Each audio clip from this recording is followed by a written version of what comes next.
رسول اللہ صلی اللہ علیہ وسلم نے ارشاد فرمایا کہ میری تعریف میں حد سے آگے نہ بڑھنا، کہ وہ معاملہ کر لینا جو عیسیٰ ابن مریم کے ماننے والوں نے ان کے ساتھ کیا، میں تو اللہ کا بندہ ہوں، مجھے اللہ کا بندہ اور اس کا رسول کہو۔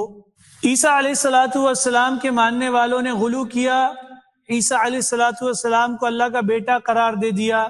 آج مسلمان بھی پیچھے نہیں رہے، انہوں نے بھی اسی طرح سے یہ کام کیا، اور سارے نبی تیرے در کے سوالی کی کہیں نظمیں پڑھی جاتی ہیں، یا پھر جسے پکڑے خدا چھڑا لے محمد، یا اسی طرح سے وہی جو مستوی تھا عرش پہ خدا بن کر اتر پڑا مدینے میں مصطفیٰ بن کر۔